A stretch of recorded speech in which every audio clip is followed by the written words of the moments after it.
Yang Guang's last memory was of two massive, bouncing globes in a VIP KTV room. Just as he was staring in an absolute trance, the globes accidentally clamped shut over his face.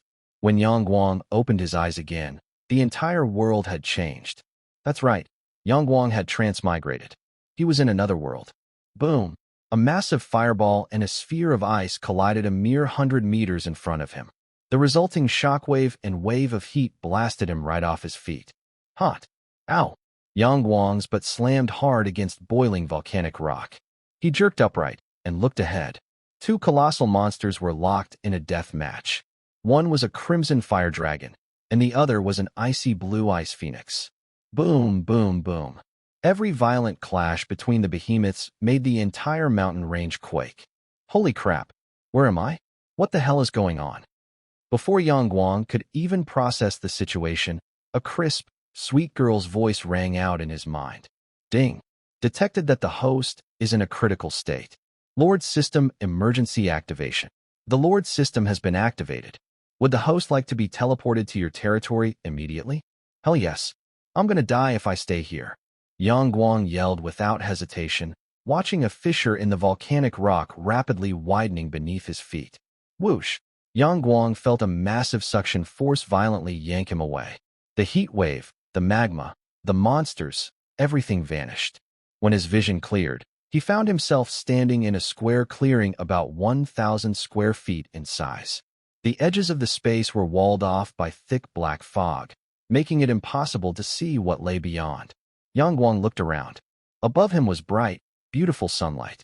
Beneath his feet was soft green grass. The temperature was like a perfect spring afternoon. Master, welcome to your territory. A blue holographic screen materialized out of thin air, and a girl slowly stepped out from the light. She had a breathtaking, hourglass figure, dressed in a near-transparent sheer gown.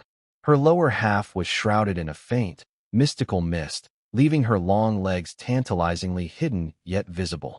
She walked up to him and offered a slight curtsy. Her long hair cascaded over her shoulder, revealing delicate collarbones and a heart-stopping cleavage. Master, I am Xiao Jing, your system guide sprite, she said. Her voice was soft, sweet, and undeniably cute. From today onward, I will tend to your daily needs and assist you in managing your territory. Yang Guang gave her a big thumbs up. Good lord, I didn't expect the system to be this cute and sexy. He placed his hands behind his back, putting on his best lord posture. All right, Xiao Jing, first things first. Tell me what this lord system is all about. You got it, master. Xiao Jing tilted her head playfully and waved her delicate hand. A blue interface unfolded before him. You can browse it yourself, master. Right now, you only have access to the attributes and buildings modules. Other features will unlock as you upgrade your territory. Yang Guang tapped on territory attributes. Territory name, unnamed. Lord, Yang Guang. Tap to view detailed attributes. Territory talent, none. Territory level, tier 1. Territory size, 10 by 10. Crystals, 0. 0 crystals. Yang Guang's eyebrow twitched. You call me a lord? More like a hobo.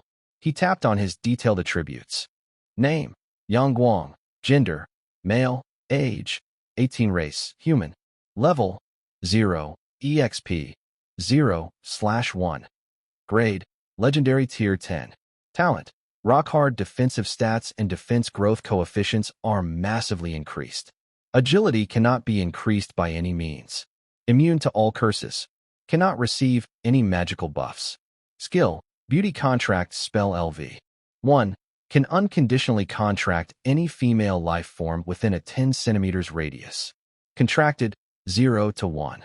Equipment, none. Agility cannot be increased by any means.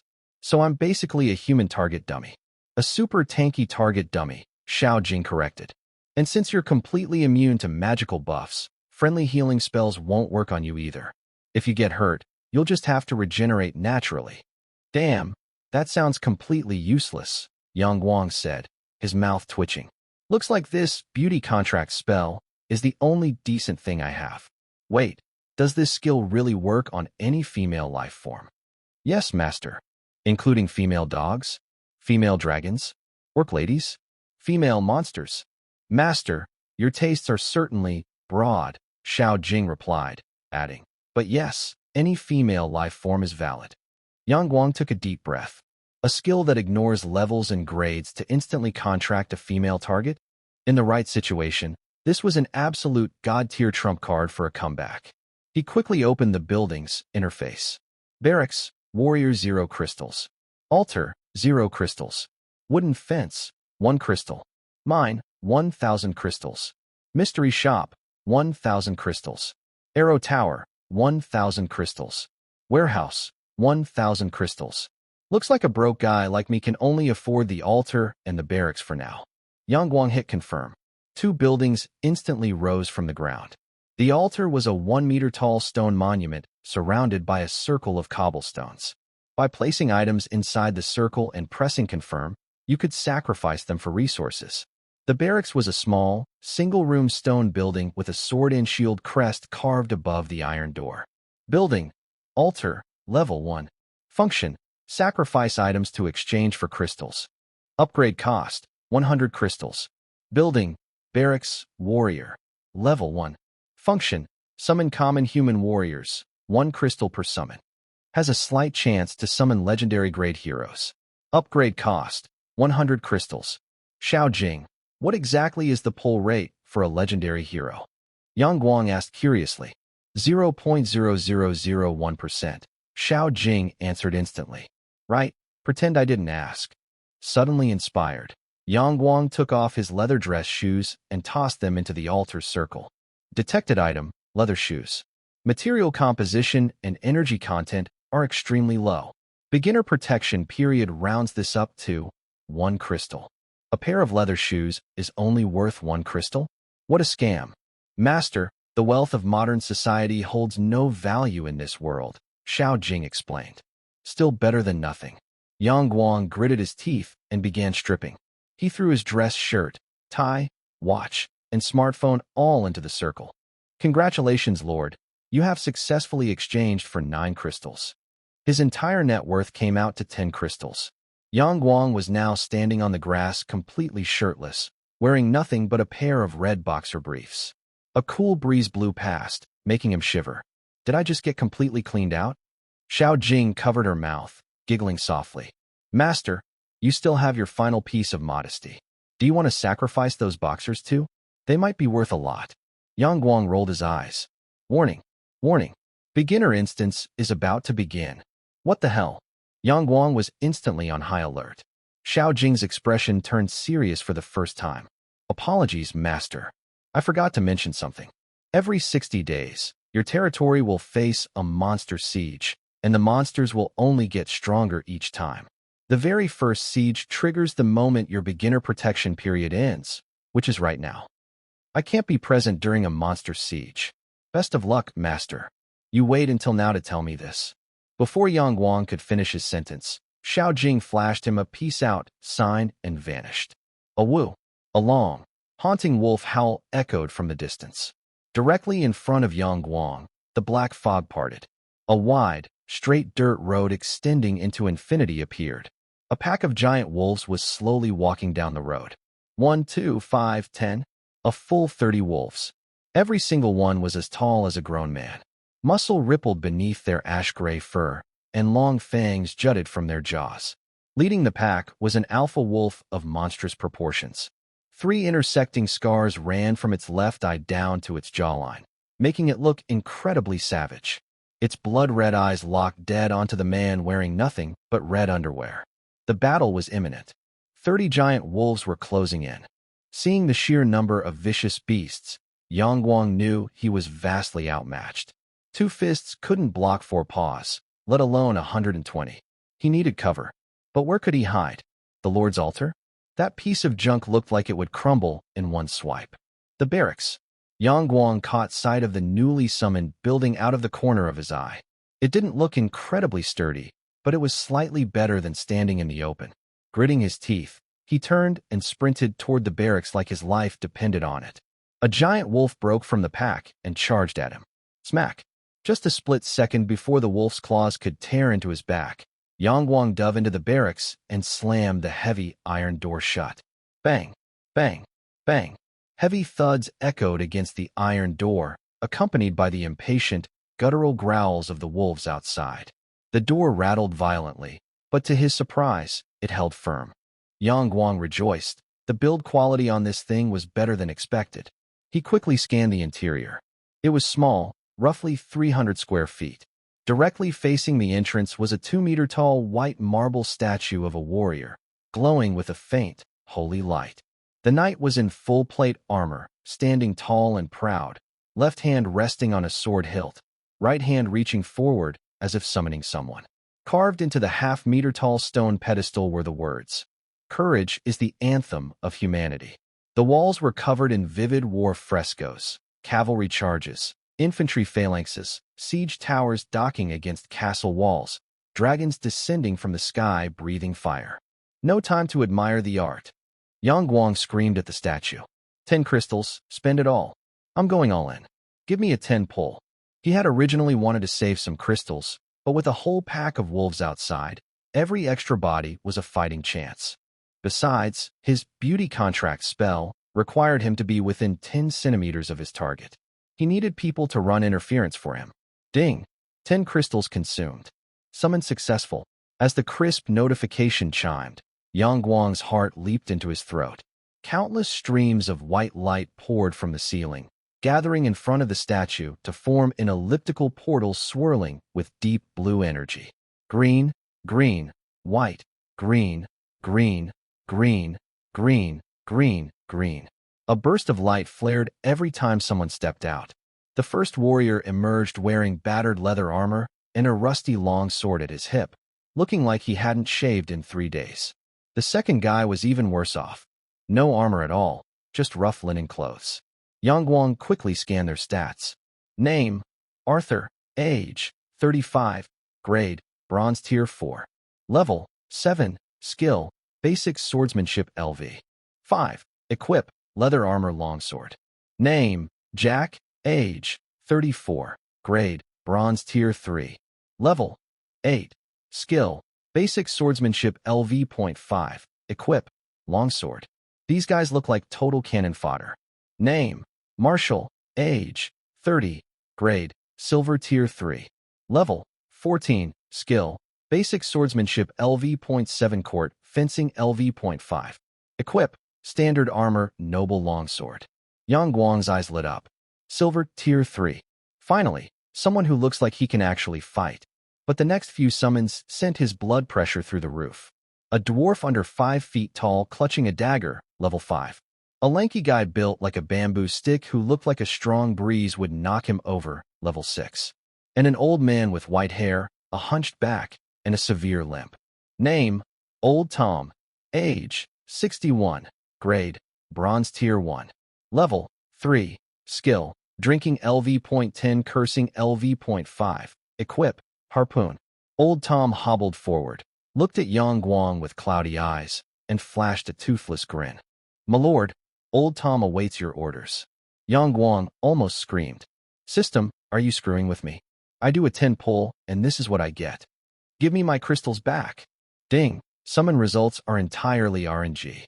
Please be understanding. The system is not responsible for your terrible luck. Yang Guang. He took a deep breath. Whatever. 9 guys plus himself meant 10 lives and 20 hands. Wait, didn't he pay for a 10 pull? Only 9 people had come out. Yang Guang looked back at the portal. The blue vortex was still spinning. It hadn't closed. When the final warrior stepped through, the light that flashed wasn't green, and it wasn't white. It was gold. Yang Guang's heart skipped a beat. Did I just hit the jackpot? He had. A tall, elegant figure stepped out of the portal. Her hourglass curves were encased in silver plate armor adorned with rose engravings. Golden blonde hair cascaded from beneath her helm down to her waist like a waterfall, the tips curling slightly, swaying with her steps. In her right hand, she wielded a silver-gray lance. Strapped to her left arm was an engraved round shield. Her skin was porcelain pale, her brow fierce yet beautiful. She had a gaze that was crystal clear and unyielding, the perfect blend of feminine grace and a warrior's resolve. Name, Irene. Gender, female. Age, 22. Race, human. Level, 14. Grade, Gold Tier 5. Skills, Knight's Lance LV.8, Inspire LV.3, Victorious Charge LV.1. Equip, Heirloom Armor, Heirloom Shield. Gold Tier 5. Yang Guang was ecstatic. Marshall, the strongest of the other 9, was only Silver Tier 3. Irene had skipped an entire major tier straight to gold. Master, awaiting your orders, the 10 warriors shouted in unison. The pounding against the iron door was getting frantic. The metal was already beginning to dent and crack. They were out of time. Irene takes the vanguard. Draw the pack's aggro and create an opening for me to get close to the alpha. Yang Guang barked his first order. Understood, Irene replied without a wasted word. She leveled her lance and turned to face the door.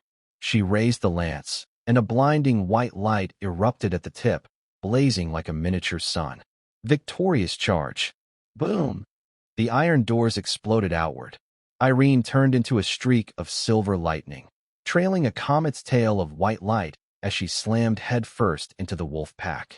Her lance pierced straight through the chest of the first giant wolf and erupted out its back. Unstoppable, the blade drove directly into the throat of a second wolf. With a flick of her wrist, Irene hoisted her lance upward. A third wolf was launched into the air, flipping twice before slamming into the ground 15 feet away, exploding into a shower of gore. 3 giant wolves, dead on the spot. Blood splattered across Irene's face. Expressionless, she shook the blood from her lance. Crimson droplets rolled down her pale cheek, dripping onto the rose crest of her chest plate. Charge with me. Irene's voice wasn't loud, but it cut through the chaos into every soldier's ears. An invisible wave of energy radiated from her, washing over the battlefield like a spring breeze. Skill activated, Inspire. The soldiers instantly felt a weight lift from their shoulders. Their blood boiled, sweeping away all fatigue and fear. Marshall let out a war cry and charged in with his noble longsword. Arthur and Jack followed closely behind. Even old Tom straightened his hunched back and raised his rusty harpoon with trembling hands. Kill! The 9 warriors roared as they charged out of the broken doorway, crashing into the wolf pack. Standing in the doorway, Yang Guang watched the carnage, his heart pounding like a war drum. Now, it was his turn to enter the fray. Irene and the others were locked in a vicious melee with the remaining 20-plus wolves. Yang Guang kept his eyes glued to the battlefield, waiting for the perfect moment to use his contract spell. Relying on her incredible agility, Irene was drawing the aggro of over 10 wolves by herself. Her silver lance moved like a dragon, every thrust spraying a mist of blood. But her breathing was growing heavy. Using Victorious Charge had drained more stamina than expected. Marshall was fighting 4 wolves at once with his steady swordsmanship, though his longsword already had 3 chips in the blade. Arthur and Jack were holding off 2 wolves each, both men bleeding heavily through their leather armor. The others were barely holding their own. The alpha wolf hung back, its blood-red eyes locked onto Yang Guang with a mocking sneer. It had no intention of joining the fight just yet, watching the slaughter like it was an entertaining stage play. The wolves had a massive numbers advantage, and most of Yang Guang's troops were low-leveled. The gap in combat power was vast, and the humans were slowly losing ground. The short warrior with the dagger whiffed a strike, and a wolf seized the opening, pinning him to the ground with a massive paw. He looked at Yang Guang in despair. His lips moved, silently mouthing the words, "Save me." The wolf clamped its jaws around his throat and tore it out, violently shaking its head and tossing the body into the air, the beast's way of showing off its kill. Blood blossomed in the sunlight like a gruesome flower. The short warrior was dead. Seeing such unfiltered gore made Yang Guang's stomach violently churn. He almost threw up. In his past life, he was just a corporate white-collar worker. He hadn't even slaughtered a chicken before, and now he was watching a living man get ripped to pieces. All the used soldiers as cannon fodder RTS tactics he had in his head were thrown out the window. The short warrior's death triggered a chain reaction. Yang Guang's men began falling one after another. Anger filled Yang Guang's chest like boiling magma. He wanted nothing more than to charge in and fight those beasts to the death, but he knew he had to wait for the right moment. Victorious Charge. With bloodshot eyes, Irene broke away from the pack surrounding her and transformed into a silver lightning bolt, aiming straight for the alpha. A subordinate wolf instantly leaped into her path, acting as a meat shield. The lance blew through its chest, but as the wolf died, it clamped its jaws onto the shaft of Irene's lance, anchoring it in place. The Alpha saw its chance to eliminate the enemy's strongest fighter. Paws digging into the dirt, it leaped into the air, opening its massive maw. Deep within its throat, a swirl of pale green energy began to gather, the unmistakable sign of concentrated mana. Windblade. Irene instinctively raised her shield to block. Boom! The shield was cleaved in two, shrapnel flying everywhere. Irene was blasted 5 steps back. The webbing between her thumb and index finger tore open, blood dripping down her gauntlet. It's a magical beast? Irene was shocked. The Alpha gave her no time to breathe. A second wind blade was already forming. Irene gritted her teeth and shot a glance at Yang Guang's position. He was still 20 paces away. She didn't understand why her bizarre lord was fighting in nothing but red underwear. But as a loyal knight, she would follow his tactical orders to the letter. She took a deep breath, her lungs burning like they were on fire. Inspire. White light exploded from her again. The remaining warriors felt the burden of their wounds lighten. Old Tom's cursing grew 3 decibels louder. Victorious charge. Irene became lightning once more, lunging for the Alpha's throat. Another wolf threw itself in the way. Her lance annihilated its heart, but the beast's dying swipe tore a deep gash across Irene's left arm. Blood gushed freely. Irene swayed, nearly collapsing. The Alpha slowly stalked forward, savoring the sight of dying prey. It opened its jaws. A third wind blade began to glow brightly in its throat. 10 more paces. Yang Guang counted in his head. Irene looked back at him one last time. Her eyes held frustration, absolute resolve, and an emotion Yang Guang couldn't quite read. She didn't retreat. Victorious. Charge! She screamed it for the final time, her voice so hoarse it was barely audible. She threw her entire body forward. No technique, no skill. Just pure, unadulterated forward momentum. Another wolf lunged out, clamping its jaws onto Irene's right arm. The sickening crunch of bone echoed over the battlefield. But she didn't stop. She threw herself at the Alpha, intending to headbutt it. Refusing to back down, the Alpha lunged forward to meet her. This is it. The perfect opening. Contract spell. Yang Guang burst out from behind Irene, throwing himself directly in front of her. His palm radiated with 7-colored light. He was close enough to feel the Alpha's ragged breathing. Yang Guang smiled at the beast, already tasting his ultimate victory. Become my slave. Ding. Target is not female. Contract failed. Yang Guang, what the F? Where's my protagonist plot armor? It happened so fast Yang Guang didn't even have time to pivot. Following standard Ice-Sky logic, he assumed the Alpha Wolf was a designated mount gifted by the system. He didn't expect to get completely reality checked. The Alpha was furious, sensing it had just been mocked. It swatted Yang Guang to the ground with a massive paw, pinning him down by the chest. Opening its blood-soaked jaws, it lunged straight for his throat. Irene and the remaining soldiers went pale. They closed their eyes, unable to watch their lord get decapitated. Crack! A dull, sickening sound echoed out, like teeth slamming into solid granite. The Alpha felt an agonizing shockwave shatter its lower jaw. It saw stars. Half its teeth had just snapped off. Only one thought echoed in its primitive brain. Hard. Way too hard. Victorious charge. Seizing the miraculous opening, Irene put her life on the line and drove her lance straight into the Alpha's left eye. Still concussed by Yang Guang's absurd hardness, the beast had dropped its guard. The eye, its most vulnerable point, was pierced cleanly by Irene's final ounce of strength. "RAH, die you bastard. Fatherless mutt. Screw your grandma." Out of nowhere, Old Tom had crept up to the Alpha's flank. Gripping his rusty harpoon with both hands, the old man drove it violently into the Alpha's right eye, impaling it all the way through the back of its skull. The Alpha thrashed in agony, its limbs locking up for 2 seconds before its massive body collapsed with a heavy thud. Blood splashed all over Old Tom's face. Trembling, he yanked the harpoon free and looked down at the dead beast. Flashing his toothless grin, he asked, "My lord, did Old Tom do you proud?"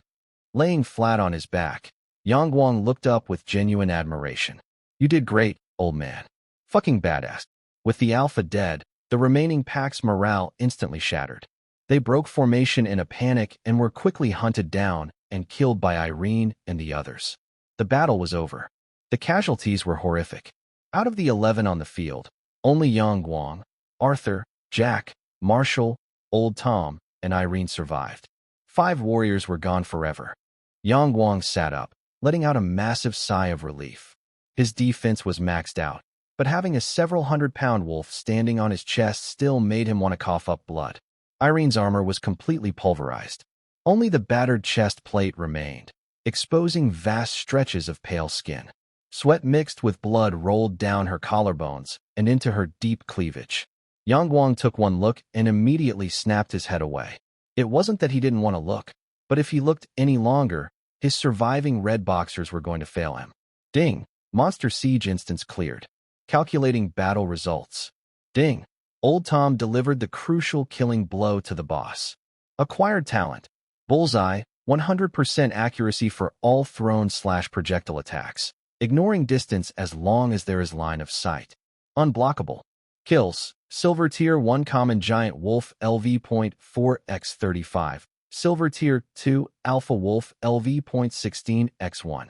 Total EXP earned. 27,378 EXP. Average EXP. 4,563 EXP. Distributing EXP. Name. Arthur. Level. 12. Grade. Bronze Tier 4. Name. Jack. Level. 12. Grade. Bronze Tier 3. Name. Marshall. Level. 15. Grade. Silver Tier 3. Name. Old Tom. Level. 11. Grade. Bronze Tier 1. Talent. Bullseye. Name. Irene. Level. 16.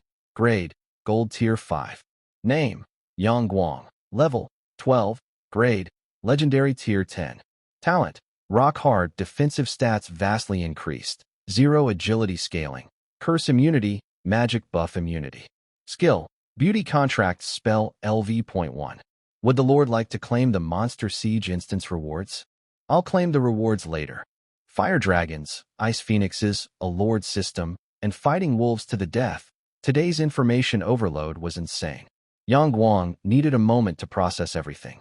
Ding! Xiao Jing stepped out of the blue light. She had changed outfits. She was now wearing a classic black and white French-made uniform, the skirt ending 3 inches above her knees, highlighting her slender, pale legs. Master, congratulations on clearing the Monster Siege instance. Xiao Jing curtsied, her hands folded neatly. The maid outfit's neckline dipped just enough to reveal a tantalizing glimpse of cleavage. Yang Guang couldn't help but stare. You tempting little demon, he thought. What's the next mission?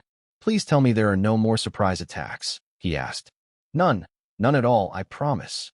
Xiao Jing stuck out her cute cherry-red tongue, her ponytail swishing playfully. But to celebrate our victory and boost the troops' morale, we have to throw a massive party. A party? Yang Guang laughed bitterly. We have absolutely nothing here. What are we celebrating with? Xiao Jing giggled behind her hand. The system, of course. Master, you just need to upgrade your lord's manor, and we can unlock the tavern. Tavern? Yang Guang raised an eyebrow. Yup. With a tavern, we get booze, meat, and dancing. You can invite your warriors to relax and boost their morale. Morale is super important, you know, she said, her eyes curving into happy little crescents. Yang Guang thought about it. He pictured Irene, drenched in blood with her armor shattered. He thought of Arthur, Jack, Marshall, and Old Tom, complete strangers who had bled and died for him today. To honor the fallen and encourage the living, a grand celebration was mandatory. He opened his interface and went to the Buildings module. Building, Lord's Manor. Level 1. Function, Primary Residence. Upgrading unlocks new buildings and expands territory size. Upgrade cost, 100 crystals. 100 crystals? Yang Guang's mouth twitched. I literally stripped down to my underwear to scrape together 10 crystals earlier. Where am I getting the money for this? Xiao Jing blinked and pointed her cute little finger toward the battlefield littered with dead wolves. Master, you're not broke anymore. All those wolf carcasses can be sacrificed at the altar for crystals. Selling the corpses? Hell yes. Following Yang Guang's orders, Arthur, Jack and the others dragged the wolf bodies to the altar. Ding. Intact common giant wolf carcass X1. Value: 484 crystals. Sacrifice. Sacrifice. Ding. Intact alpha wolf carcass X1. Value: 2,304 crystals. Sacrifice. Sacrifice. Congratulations, Lord. Sacrificed 34 common wolves and 1 alpha wolf. Acquired 18,760 crystals. He had stripped to his boxers for a measly 10 crystals, and now he had suddenly struck it rich with nearly 20,000. Looks like the good life starts now. Upgrade the Lord's Manor. Ding. 800 crystals consumed. Lord's Manor upgraded to level 2. Remaining crystals, 17,960. The tiny 500-square-foot shack groaned as if molded by an invisible hand. The metal sheets transformed into sturdy stone walls, a gray-tiled roof spread out, and glass windows magically materialized. In seconds, it had become a spacious 1,500-square-foot stone house with 3 bedrooms, a living room, and even burlap curtains. This is bigger than the apartment I rented in my past life, Yang Guang muttered. His overall territory had expanded as well, growing from 10 by 10 to a massive 100 by 100 grid. A new pop-up listed 4 new buildings. Residential house, 100 crystals. Tavern, 1,000 crystals. Blacksmith, 1,000 crystals. Clothing store, 1,000 crystals. Yang Guang's eyes locked onto the tavern, then glanced at the clothing store. He looked down at his struggling red boxers. Build the tavern and the clothing store first, he decided. I'll worry about the rest later. Right now, I just want to drink until I drop. Oh, and get some decent clothes. A lord shouldn't be drinking in his underwear. Ding. 1,000 crystals consumed. Tavern built. Ding. 1,000 crystals consumed. Clothing store built. Remaining crystals, 15,960. The 2 buildings rose from the earth. The tavern was a 2-story wooden structure painted dark brown, with a wooden sign depicting a steaming mug of ale hanging over the door. The clothing store was a quaint little stone boutique painted white, featuring intricate vine carvings around the doorframe and sample garments displayed in a glass window. Yang Guang nodded in satisfaction. Please assign managers to your tavern and clothing store, Xiao Jing prompted. Managers? Yes. Certain lifestyle buildings require personnel to run daily operations. You can assign your existing warriors to these roles. Yang Guang thought for a moment. Not giving the tavern to Old Tom, the guy with the drinking LV.10 skill, would be an absolute crime against humanity. Old Tom runs the tavern. Jack gets the clothing store, Yang Guang said, having no better candidates. After buying a proper outfit, so he was no longer half-naked, Yang Guang gathered his surviving men. Together, they buried the warriors who had fallen in battle and held a memorial. 5 makeshift graves were lined up behind the Lord's Manor. No headstones, just 5 weapons driven into the dirt.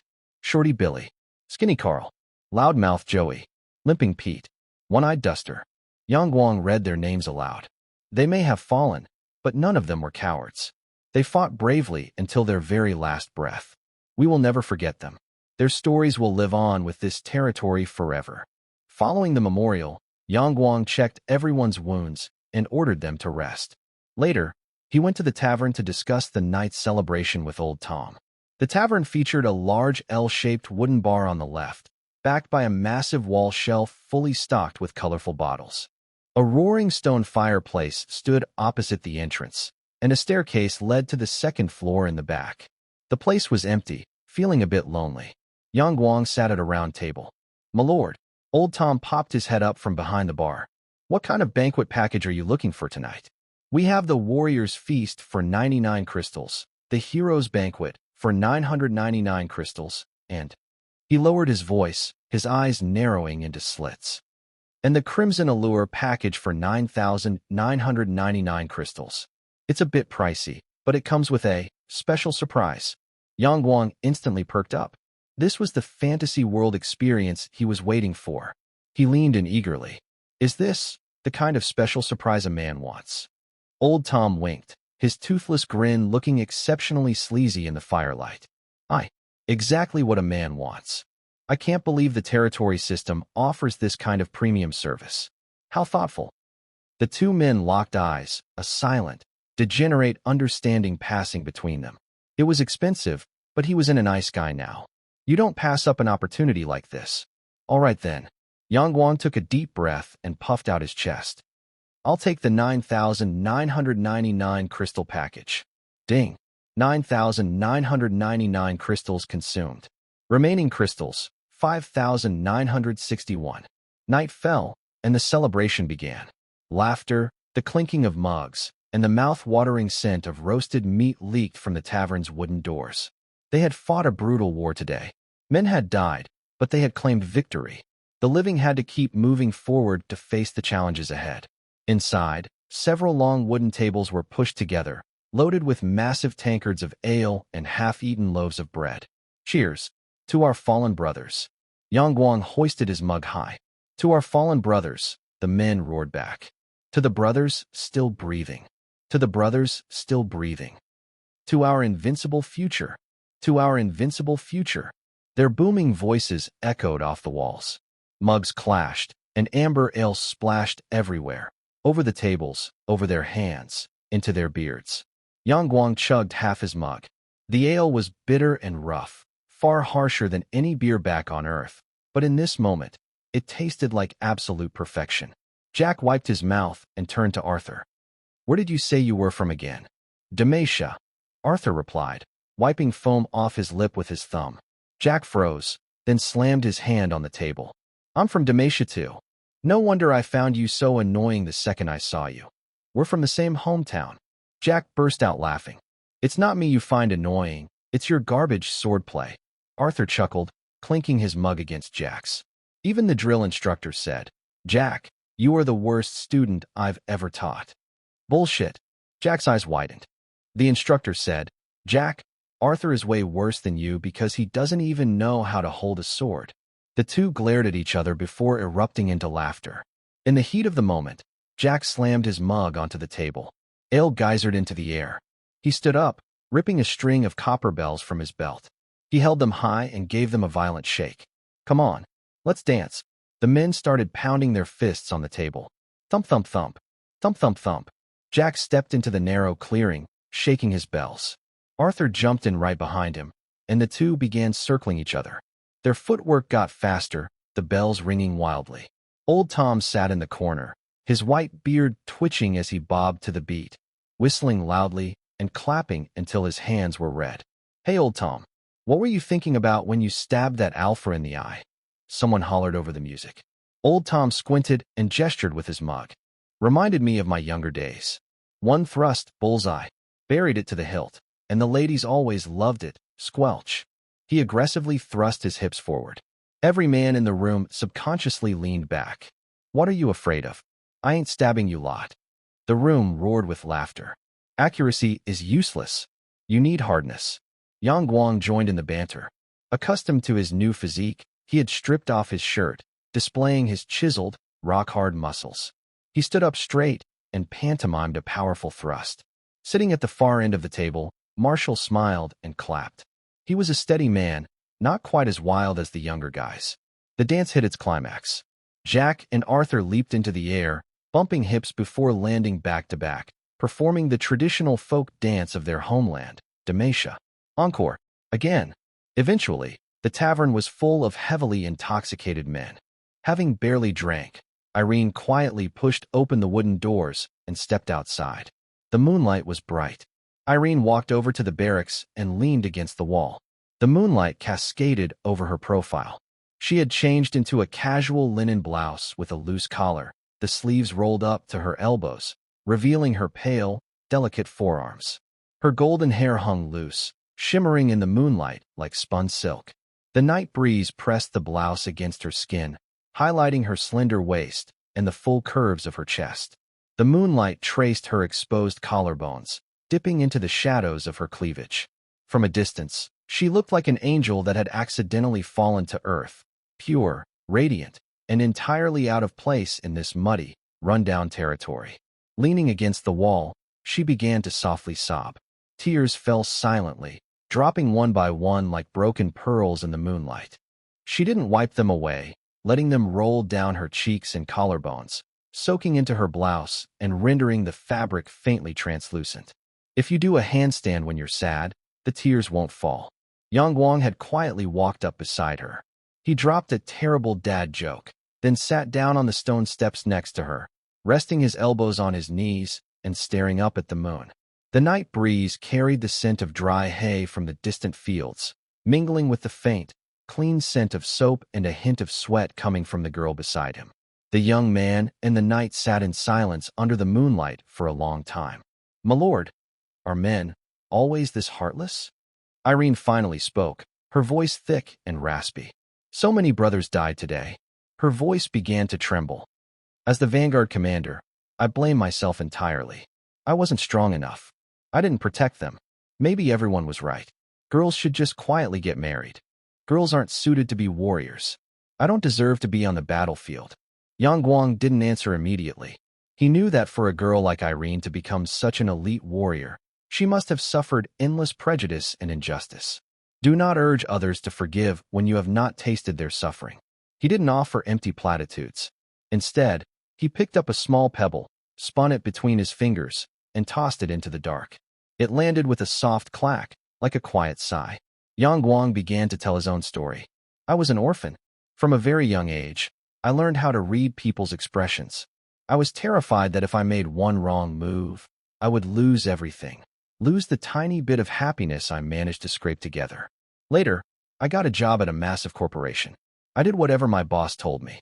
Didn't matter how late it was or how exhausted I felt. If he called, I dragged myself out of bed and worked myself to death. I didn't dare rest. I didn't even dare get sick. I was terrified they would think I was lazy and decide they didn't need me anymore. I always thought I was doing a good job." He paused. "Until one day, I walked into the office without knocking, not realizing he was in there. I caught him having an affair with his secretary. I instantly dropped to my knees. I begged for my life, apologized endlessly, did everything I could to grovel. He fired me anyway." He turned his head, looking at Irene's tear-stained face. In the moonlight, the tears caught in her eyelashes looked like crushed diamonds. Her nose was red, her lips pressed tightly together, shining faintly from the wetness of her tears. "See? No matter how hard you try, things never go according to plan," Yang Guang said, his voice softening. "That was when I realized that, with some people and some things, as long as you have a clear conscience, that's all that matters. So, I'm not going to give you some grand lecture. But no matter what you've been through, or how many people have rejected you, I want you to be able to validate yourself." Irene hadn't expected her usually unserious lord to say something so profound. Though she didn't know what a boss or a secretary was, she could feel the genuine care in his words. She felt like she finally understood him a little better. Plus, he looked incredibly handsome when he spoke seriously. Irene found herself staring at him. "My lord," she whispered. Yang Guang turned his body, his face suddenly leaning in close, so close he could see the moon reflected in her irises. "Irene, you did amazing today." It had been a very long time since anyone had validated her like that. In that moment, Irene's tears spilled over again. She leaned forward, burying her soft, warm face into Yang Guang's chest. Her golden hair brushed against his collarbone, carrying that clean scent of soap. Her body trembled slightly, her soft curves pressing warmly against him through the thin linen. "My lord, can I tell you a story about a girl?" Irene took a deep breath, her gaze drifting far, far away. "That girl was born in a very wealthy land. The vineyards stretched as far as the eye could see, and their horses were the finest on the continent. The bards called it the flower of the south. Her father was the duke of that land, and she was his sole heir. When she was 14, her father died. Overnight, she became the wealthiest woman in the entire kingdom. Her voice was soft, like she was recounting an ancient myth. But she didn't want to just be the wealthiest woman. She wanted to rule. She wanted to wage war, govern the state, and sit on the highest throne issuing commands, just like the father she revered. But she was a woman. A woman couldn't be a lord. A woman could only be a lord's wife. So, she needed a husband. Irene's lips twitched slightly. The neighboring King Louis VI was young and ambitious. He married her because the girl brought him the richest territory in the world. At first, they respected each other. But slowly, the king began restricting his wife. She wasn't allowed to ride horses. She wasn't allowed to wear armor. He believed a woman's place was to pray, embroider, bear children, and then pray some more. But she loved hunting. She loved riding. She loved wearing armor and inspecting the troops from horseback. During the nation's Eastern Crusade, she even personally led 300 noble women into battle in full plate armor. The king was furious. He said queens don't belong on the battlefield. He said women shouldn't show their faces in public. He told her she only had one job: give him a son. She tried. In 3 years, she gave birth to 2 daughters. But the king used infertility as an excuse to publicly annul their marriage. A woman who had borne 2 children was mocked by the entire nation as unclean. The king let his mistress sit on her throne in front of the entire royal court. He imprisoned her, even though the dowry she brought was literally half his kingdom. In the end, she didn't even have the freedom to step out of her own room. Irene's voice was shaking, but she pushed through. History books never mention how many battles she won. No one wrote about her charging into enemy lines in shining armor. No one recorded that she was a valiant warrior. Irene's shoulders began shaking violently. His heart aching, Yang Guang pulled the girl tightly into his embrace. Clumsily, he tucked a loose strand of hair behind her ear. The girl you're talking about. I think she's incredibly brave. At the very least, if it wasn't for her today, I wouldn't have even had the courage to fight. I'm thankful she exists. He took a deep breath, his voice turning low and solemn. I promise you, one day, I will make everyone on this continent remember your name. They will remember you as a heroic warrior. Not because you are someone's woman, but simply because you are Irene. Irene stared at him, stunned. The man's jawline was sharp in the moonlight, the fire in his eyes burning hotter than the tavern's hearth. Yang Guang lowered his head, leaning in slowly. He could see the teardrops clinging to her eyelashes, smell the faint scent of ale on her breath, and taste the salt of her tears in the air. Irene closed her eyes, her brow trembling, her eyelashes fluttering. When their lips met, Yang Guang felt that hers were cool, soft, and slightly quivering. He clumsily took her lower lip, tasting the saltiness of her tears. Irene's breathing spiked instantly, her hot, ticklish breath fanning across his face. Then, the iceberg completely melted. Irene's hands grabbed his collar, gripping the fabric so tightly it felt like she might tear it. She pressed her body flush against his, soft and burning hot. Through the thin linen shirt, Yang Guang could feel her heavy curves and the slight tremble of her waist in his palm. He tightened his arms, pulling her flush against him, kissing her deeper. Irene let out a soft whimper, like a kitten having its tail stepped on, and melted completely into his arms. His red boxers were once again pushed to their absolute structural limits. His hand unconsciously moved from her face down to her collar, hesitantly tracing the edge of that undeniable softness. Irene jolted violently, as if struck by lightning. Her skin was burning.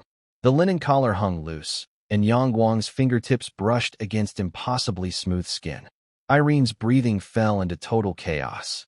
She could clearly feel the slight calluses on his fingers grazing her skin, sending a tingling numbness through her entire body. Just as his fingers reached the slightly raised edge beneath the fabric. "My lord, where are you?" Old Tom's gravelly voice hit them like a bucket of ice water. "That damn old geezer." Irene forcefully shoved him away, frantically scrambling to pull her collar back up. In the moonlight, her face was so red it looked like it might bleed.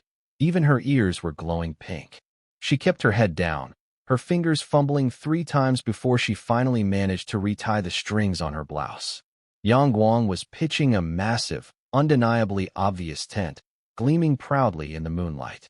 Seeing his awkward state, Irene burst into a puff of laughter before quickly covering her mouth. Old Tom's voice was getting closer. "My lord, are you behind the barracks?" That decrepit old bastard. Yang Guang gritted his teeth. Impeccable timing. Irene gave him a little push. "Go. I'm fine now. I'll head back." She stood up and dusted off her skirt. The moonlight caught her profile. Tears were still hanging on her lashes, but a genuine smile was playing on her lips. She took 2 steps, then turned back, stood on her tiptoes, and whispered rapidly into his ear. Her voice was so soft the wind almost carried it away, but Yang Guang heard every single word. "Next time, Don't wear those ratty boxers. Then she sprinted away like a cat that had just stolen a fish. System, can you get me a new pair of pants? Ding. Available for purchase at the clothing store. Please buy them yourself. When Yang Guang finally walked out from behind the barracks, Old Tom was standing by the tavern door, squinting into the dark. Ah, my lord, there you are. Old Tom, Yang Guang said, trying his absolute best not to sound murderous. What is it? Old Tom flashed his toothless, overly suggestive grin. My lord, your 9,999 crystal crimson allure package. There's still one final service left to experience. Yang Guang's barely subsided lust instantly flared back to life. Seriously? He asked, instinctively lowering his voice. Aye. Old Tom winked. Crimson Allure is a premium experience exclusively for the Lord. That's why I had to wait until the lads were all passed out before I came looking for you. Lead the way, Yang Guang said, his pace quickening. On the way back, a question suddenly popped into his mind. Old Tom, I've been wondering. We don't have any trade routes set up. Where did all the alcohol and food tonight come from? Old Tom chuckled, stroking his white beard with an "I'm glad you asked" expression. My lord, an old man like me can't cook a lick. But the tavern kitchen has an extra-dimensional magic circle. All I gotta do is tap the menu next to it, and the food is delivered instantly. The Crimson Allure package was ordered off that menu too. And of course, the tavern pays me a salary in crystals. Yang Guang was stunned. So it's basically magical Uber Eats? Running this tavern is a joke. You even get paid in crystals. You have a better life than the Lord himself. What a cushy gig. As they spoke, they arrived at the second floor of the tavern. The corridor was locked by a magic circle. Old Tom stepped up, a blue light scanned his face, and the door slid open. Facial recognition? Magic really is convenient. Yang Guang was growing increasingly fascinated by the world's mechanics. The hallway was lined with dark red carpets. Paintings hung on the walls, portraits of half-dressed beauties, their curves obscured by shadows, flickering provocatively in the candlelight. Old Tom stopped in front of the very last door. It was made of dark oak, carved with a budding rose. At the center of the blossom was a red gemstone, glowing eerily. Above the door frame were the words, Crimson Allure. My lord, this is as far as I go. Old Tom stepped back and bowed. You can head inside yourself. Making sure Old Tom was gone, Yang Guang reached out with eager anticipation and pushed the door open. Creaked the hinges let out a low groan. The room was small. An ornate wooden bed sat next to the window. Standing by the window was a figure. It was Irene. She had changed out of her linen blouse into a pale blue gown he had never seen before. The dress was simple, tied at the waist with a thin silver cord that perfectly highlighted her hourglass figure. Her golden hair was carefully braided and draped over her shoulder. She looked at him shyly, her eyelashes trembling in the moonlight. My lord, I've been waiting so long for you. With that, she walked toward him, the hem of her gown dragging across the floor with a soft rustle. She stepped right up to him, placing her hand flat against his chest. Her palm was scorching hot. My lord, you're so hard, she whispered in a sultry, seductive voice. Standing on her tiptoes, she wrapped her arms around his neck and buried her face in his shoulder. The night wind blew through the window, carrying her uniquely intoxicating perfume. Click! A knot was pulled loose, followed by the soft thud of clothing hitting the floor. Ah, she moaned softly, greedily inhaling his scent. As she lost herself in the pleasure, the pupils of her eyes slowly shifted to a deep, dark crimson. What's this feeling? Yang Guang suddenly felt a faint, draining suction force. He abruptly shoved her away. All right, the cosplay was fun, but playtime's over. Who are you? Irene looked up, a flash of panic in her eyes. My lord, what are you talking about? It's me, Irene. Give me a break. I knew you were fake the second I walked in. I just thought roleplay was part of the package. Yang Guang rolled his eyes. Things were taking a very weird turn. The real Irene would never look at me like that. Cut the crap. Who are you? He demanded sternly. Impossible. Her voice changed entirely. It was no longer Irene's voice, but something infinitely softer, sweeter, and more bewitching. No one has ever maintained their sanity under my charm spell. Seeing that her cover was entirely blown, the fake Irene stopped hiding. Her body began to warp and twist. Her golden blonde hair bled into silver purple. The pale blue gown morphed into a skin-tight black latex bodysuit. A pair of glowing purple horns sprouted from her head, and a set of leathery black bat wings unfurled from her back. Tisk, tisk. Yang Guang looked her up and down. Nice body. Even if you didn't look like Irene, I'd still be highly interested. Ding. A flash of blue light, and Xiao Jing stepped out of the screen, pointing at the girl. Master, this is a succubus. You've been watching this whole time. Yang Guang's mouth twitched. Relax, relax. My existence is solely to serve you and make you happy. I never look at what I shouldn't and what I should look at. Well, my eyes are closed. Xiao Jing waved her hands, grinning like a cat that had found the canary. Why didn't my charm work on you? The succubus demanded, refusing to give up. Charm magic functions similarly to berserk magic. It forcefully spikes the target's emotions and adrenaline. Because of that, the system categorizes it as a buff, and my master is completely immune to all buffs. Xiao Jing helpfully explained. Stop explaining my build to her. This succubus clearly didn't have good intentions. Yang Guang grabbed her and pinned her face down on the bed. Ah, she squealed in pain. Talk. What is your goal here? I'll talk. I'll talk. The succubus writhed against the mattress, her curves shifting seductively. Xiao Jing thoughtfully closed the window. My lord, my name is Lilith. As you can see, I am a succubus. Isn't this the package you ordered for tonight? Even if I ordered this, were you trying to hurt me just now? Yang Guang was still trying to piece things together. My lord, that's just our payment. Lilith answered. Payment? Yang Guang didn't follow. Yes, my lord. Our succubus service involves transforming into the woman you desire most to satisfy your wildest fantasies. In exchange, we extract a tiny fraction of your life force as our payment, but it is strictly regulated so it won't endanger your life. So, my lord, I wasn't deliberately trying to hurt you. That is, indeed, how succubi operate, Xiao Jing chimed in, validating the excuse. Xiao Jing tilted her head, her eyes suddenly lighting up with a mischievous idea. Master, succubi are an incredibly rare species in this world. If you miss this chance, you might never see one again. Want to consider contracting her? You can't, Lilith protested. All succubi bear the mark of the Succubus Queen. We are her property. Nobody can contract us. If you try to force a contract, you'll be struck by her curse. Looking at the succubus's incredible body, Yang Guang had been struggling to find a legitimate excuse to contract her. This was basically handing him a pillow right when he was falling asleep. Insects. As an absolute alpha male, I had zero interest in your seduction. But since you brought it up, I guess I'll just have to try it out, Yang Guang said, lying through his teeth. Xiao Jing shot him a knowing eye roll. Yang Guang didn't care. Eagerly, he raised his right hand. 7-colored light glowed in his palm. Beauty contract spell. Ding. Contract successful. Successfully contracted the succubus, Lilith. Ding. Granted Lilith the contract talent. Kidney fortification, intimacy restores stamina, and provides a moderate EXP boost. Contracting beauties gives out talents too. With this skill, I can party every night. Yang Guang rejoiced. Name, Lilith. Gender, female. Age, 18. Race, succubus. Level, 3. Grade, bronze tier 1. Talent, kidney fortification, intimacy restores stamina, and provides a moderate EXP boost. Skills, flight LV.2, shape-shifting LV.3, charm LV.3, shriek LV.3. Equip, none.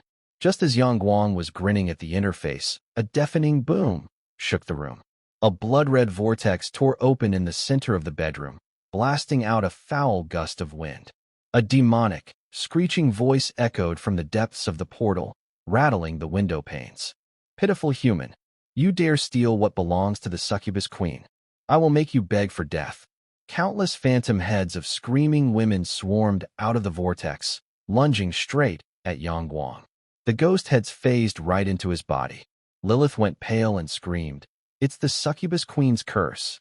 Ha ha! Pitiful human, you have been struck by my demonic curse. I care not if you are a hero, a king, or a grand mage. Within 10 seconds, your entire body will itch to the bone.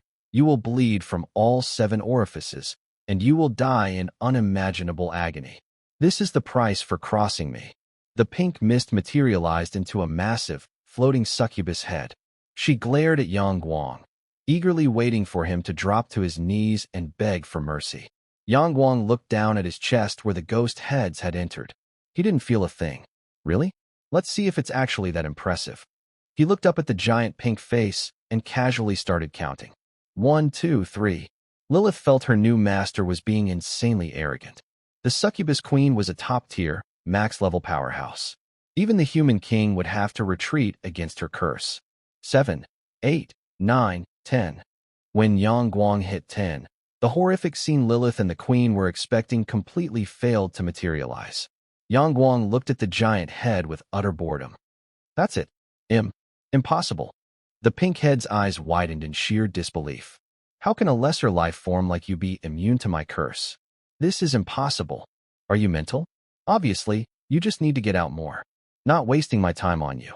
Annoyed, Yang Guang raised his hand and backhanded the floating head. Smack! The pink head popped like a balloon, and the red vortex instantly dissolved into nothing. The room fell dead silent. Moonlight spilled through the window, illuminating Yang Guang's deadpan face as he brushed the dissipating mist off his hand. Master, Yang Guang looked down. Lilith was staring at him with a thoroughly unhinged, Yandere expression. Her body was trembling, not out of fear, but sheer obsession. You are the first person to ever take the Succubus Queen's curse head-on. So what? To me, that's just basic gameplay. Yang Guang sat on the edge of the bed and crossed his legs. It's nothing. Lilith's smile widened. Unlike her previous, highly trained seductive smiles, this one was borderline psychotic with devotion. Succubi worshipped strength. They bound themselves to the powerful. She slithered over him like a snake, her hips rolling expertly as she pressed her entire body against his. Master, we still have unfinished business, don't we? Xiao Jing tactfully began fading away. Good night, master. Have fun. Wait. Xiao Jing was already gone. Lilith's tail wrapped around his calf. Her massive bat wings closed in, cocooning the two of them together in the darkness. She leaned down, whispering directly into his ear.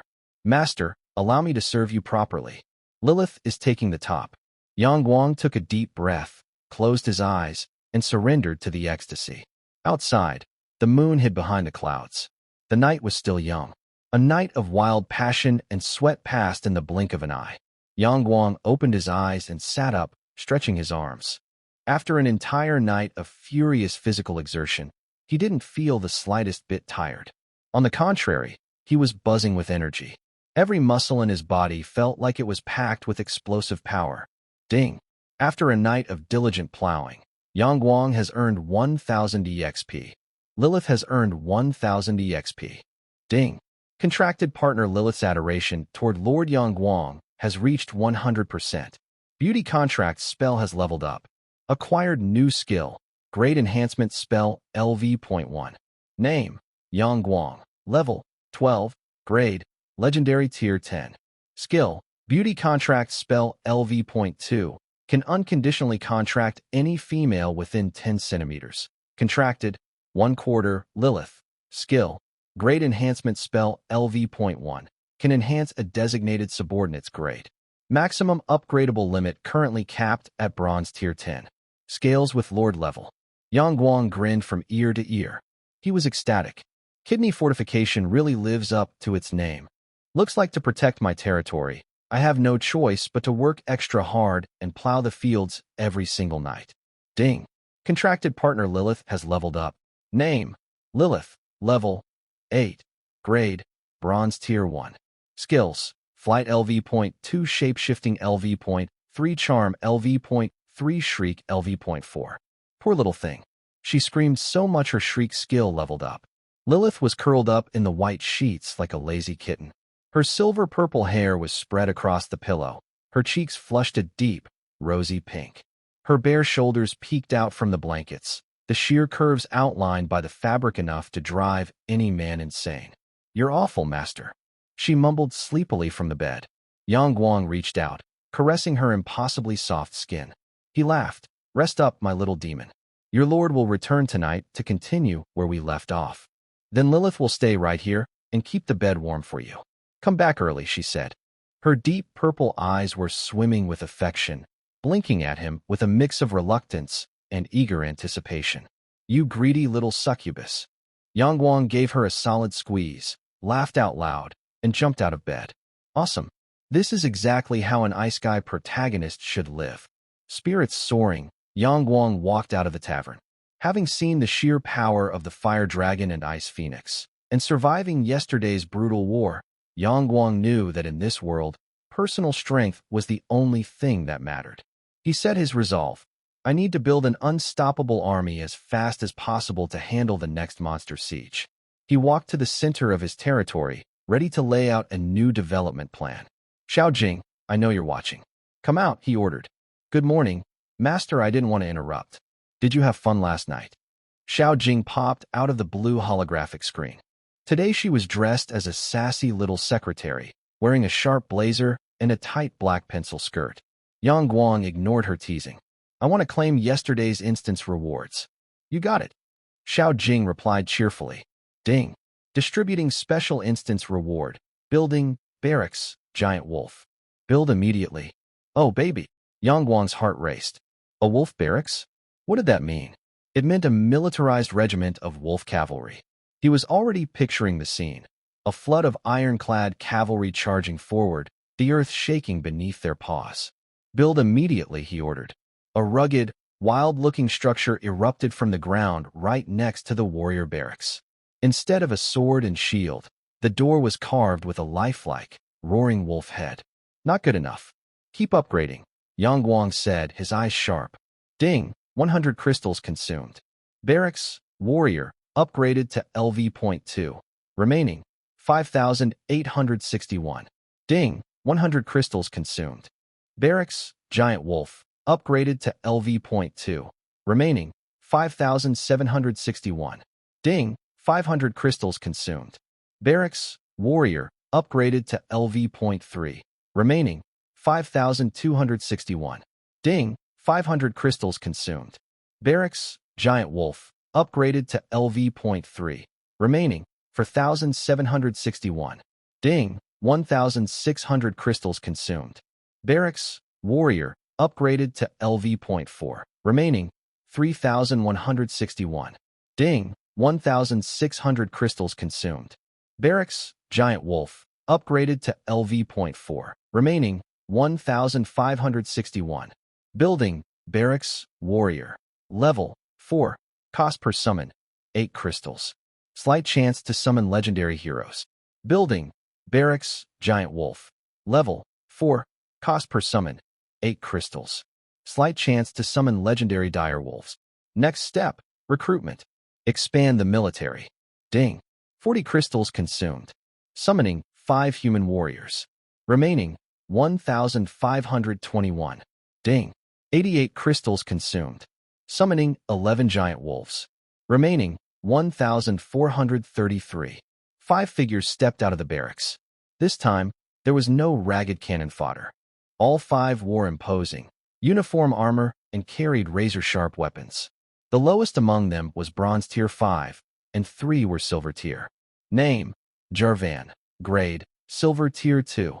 Equip, Armor Spear. Name, Xian Zhao. Grade, Silver Tier 2. Equip, Armor Spear. Holy crap. If Garen shows up, the bush camping trio will be complete. Yang Guang raised an eyebrow. Name, Nori. Gender, female. Age, 26. Grade, Silver Tier 9. Skill, Blacksmithing LV.3. Equip, Iron Hammer. While the other 4 warriors walked out in full armor, Nori stepped out wearing a soot-stained leather apron, lugging an iron hammer bigger than her head. Over at the Wolf Barracks, the results were even better. 2 brilliant golden flashes erupted from the portal. Ding. Congratulations, Lord. Summon Gold Tier 1 Giant Wolf, Shadow. Ding. Congratulations, Lord. Summon Gold Tier 1 Giant Wolf, Snow. My RNG is on fire today. Yang Guang immediately checked their stats. Shadow had the talent Shadow Step, allowing it to teleport through shadows. Snow had the talent Phantom Illusion, allowing it to summon a clone of itself with identical stats and skills for 5 minutes. These skills are incredibly practical. Shadow Step completely solves my 0 agility problem. Yang Guang was thrilled. He claimed Shadow as his personal mount, gave Snow to Irene, and assigned the remaining wolves to the rest of his warriors, officially forming his first Wolf Cavalry squad. Looking out past the fog bordering his territory, Yang Guang thought to himself, to get more resources, it's time to start exploring the outside world. Ding! 1,000 crystals consumed. Blacksmith built. Remaining, 433. A stone building radiating heat rose from the dirt, a crest of a crossed hammer, and anvil mounted over the door. Glowing red light from the furnace bled through the window cracks, and the smell of burning charcoal and hot iron filled the air. Building, blacksmith, level 1, function, craft and repair gear. Yang Guang assigned Nori the blacksmith to manage it. Nori, how much will it cost to repair all the gear damaged in yesterday's battle? Nori did some quick mental math. My lord, give me 23 crystals and half a day. I guarantee they'll be as good as new. Done. Yang Guang transferred the crystals. Ding. 400 crystals consumed. Residential house X4 built. Remaining, 10. For wooden and stone houses appeared along the edge of the territory. The troops wouldn't have to sleep on the barracks floor tonight. But these crystals burn fast. I'm a majestic legendary tier 10 lord, and I'm down to 10 measly crystals. Yang Guang twitched at his empty wallet. Ding. Total territory buildings exceed 10. Map exploration feature unlocked. Xiao Jing hopped out of the blue screen. She had changed into a dark green ranger's outfit, a tight leather belt severely highlighting her tiny waist. A silver compass was pinned to her chest, and her open collar revealed a patch of sun-kissed skin below her collarbone. Master, with map exploration unlocked, your soldiers can now hunt in the surrounding wilderness. By hunting for crafting materials or sacrificing corpses for crystals, you can sustain the territory's economy. Once you do that, your territory will be officially self-sustaining. Yang Guang thought it over. Whether it was defending against sieges or exploring the map, maxing out his combat power was the absolute priority. Who knew what dangers lay ahead? He had to play his cards perfectly. He looked over at Irene, who was standing in front of the barracks polishing her lance. She looked radiant, completely devoid of yesterday's despair. Irene, come here. Yes, my lord. She jogged over, her chest bouncing with every step. Are you willing to form a contract with me? Once contracted, you will gain a personal talent, Yang Guang asked. Unlike Lilith, Irene was a comrade in arms. He wanted to respect her agency. To fight for you and die for you is my absolute honor, Irene replied solemnly. Good. Yang Guang took a deep breath and raised his right hand, seven-colored light gathering in his palm, soft, yet scorching hot. Then let the contract begin. He stepped forward and gently tapped her forehead. Beauty contract spell. Ding. Contract successful. Successfully contracted warrior Irene. Ding. Granted Irene the contract talent. Cavalry Sovereign. Provides massive buffs to allied cavalry. Heavily debuffs enemy cavalry. Name. Irene. Level. 16. Grade. Gold tier 5. Talent. Cavalry Sovereign. Plus 20% agility and plus 20% strength to allied cavalry. Skills. Knight's Lance LV.8, Inspire LV.4, Victorious Charge LV.2. This talent. Yang Guang's eyes lit up. It's tailor-made for my Wolf Cavalry regiment. He ordered the men to retrieve their repaired gear. Nori's efficiency was shocking. The armor and weapons were gleaming like new, and she had even added an extra layer of reinforced steel to Irene's heirloom shield. Irene strapped on her armor and vaulted onto the giant wolf, Snow. The silver-white alpha wolf let out a low growl beneath her.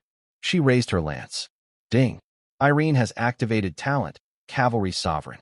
All allied cavalry gain plus 20% agility and plus 20% strength. An invisible aura swept over the camp. Every wolf's eyes burned brighter, and every warrior's muscles swelled with power. This feeling, incredible, Marshal muttered, clenching his fist. My lord, all gear is fully repaired. Nori walked over, resting the massive hammer on her shoulder. Sweat beaded on her forehead, rolling down her thick neck into her apron, glistening in the sun. Here is your longsword, as requested. Yang Guang took the blade and swung it. The steel hummed sharply as it cut through the air. He was extremely satisfied. Everything is ready. Move out. Riding the giant wolf Shadow, Yang Guang took the vanguard, looking every bit the majestic lord. Irene rode Snow to his left, while Nori rode her wolf on the right, hammer resting on her shoulder. Marshall, Jarvan, Xi and Zhao, Arthur, and Jack followed closely behind.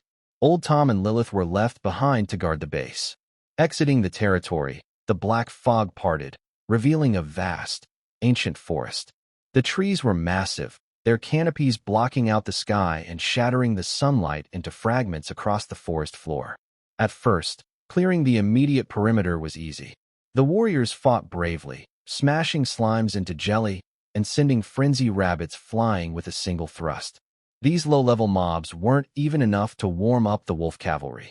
After sweeping the perimeter, Yang Guang ordered the squad to push deeper. About 10 kilometers into the forest, Yang Guang suddenly pulled back on Shadow's reins. "Halt!" Yang Guang raised a hand. Everyone froze. The wolves instinctively lowered their bodies, ears twitching rapidly. Something was wrong. The forest was too quiet. No bird calls, no chirping insects. Even the wind had died. A faint mist hung in the air. There are no animal sounds. "It's an ambush," Yang Guang whispered, warning the group. "Stay alert." Ga, ka, rar. Suddenly, bizarre noises erupted from the surrounding bushes. Seeing that Yang Guang's group was on guard, the enemy lost their patience. Or perhaps they were simply confident in their victory. Hundreds of glowing green eyes snapped open in the darkness. "My lord, get behind me." Irene rode Snow directly in front of him, leveling her lance. Her golden eyes reflected the shadows slowly creeping out of the brush. A goblin dragging a wooden club stepped out of the foliage. It was less than 4 feet tall, its skin the color of rotting moss. A necklace of unknown animal bones hung from its pointed ears. Seeing Irene, it smiled, revealing a mouth full of jagged yellow teeth. Before it could take a second step, Irene spurred her wolf. A silver flash tore through the air, and her lance drove straight through the goblin's open mouth and out the back of its skull. The head exploded like a watermelon, spraying foul green blood across the dead leaves. Before the corpse even hit the ground, more green eyes lit up. A dozen, 100, goblins poured out from behind the trees, bursting from bushes and crawling out of dirt holes. They swarmed together like a dense green tide. Wielding wooden clubs, stone axes, and rusted cleavers, they drooled hungrily, their eyes locked on the fresh meat. "Formation," Yang Guang roared. "Wolf Cavalry, 3-column phalanx. Prepare to charge." Jarvan, Xi and Zhao, and Marshall instantly snapped into formation. The wolves crouched low, and the riders leveled their spears. Ding! Irene has activated talent, Cavalry Sovereign. All allied cavalry gain plus 20% agility and plus 20% strength. They're just standard goblins. Yang Guang drew his sword and pointed it at the densest cluster of enemies. "Nothing to be afraid of. Charge with me. Kill." The front line of goblins hit the cavalry like a wave crashing into a moving brick wall. Bodies were impaled on lances, launched into the air, and sent crashing backward into the horde. The true terror of the wolf cavalry was on full display. Even without their riders, the giant wolves were silver-tier beasts. Their claws, fangs, and sheer mass were lethal weapons. A single wolf diving into the goblin horde crushed 3 or 4 with a single pounce, and a sweep of its tail sent half a dozen flying. "Watch this." Nori swung her massive hammer. With one strike, a goblin was flattened into a pancake. The hammer's momentum didn't stop, slamming into a second goblin and launching it 20 feet through the air until it snapped a sapling in half. "You don't mess with a blacksmith's muscles," she laughed heartily, her body splattered in green blood. Irene was an unstoppable force of nature. The lance seemed alive in her hands, jabbing left and sweeping right. Every strike claimed a life. Snow fought in perfect sync with her, leaping to dodge encirclements and twisting its body to give Irene the perfect angle for a fatal thrust. 11, 12, 13. Arthur counted as he hacked. "Stop counting. On your left," Jack yelled, slicing down a goblin trying to blindside him. "Thanks." Arthur spun around, cleanly taking off half of another goblin's head. Marshall was much more methodical. His noble long sword moved with the precision of a scalpel. Every thrust pierced an eye or a throat, wasting zero energy. The battle was furious, but Yang Guang was growing increasingly uneasy. There were too many. Goblins were pouring out of the deep forest in an endless stream. Kill 1, 2 replaced it. Kill 2, 5 replaced them. The psychological pressure of an infinite horde was immense.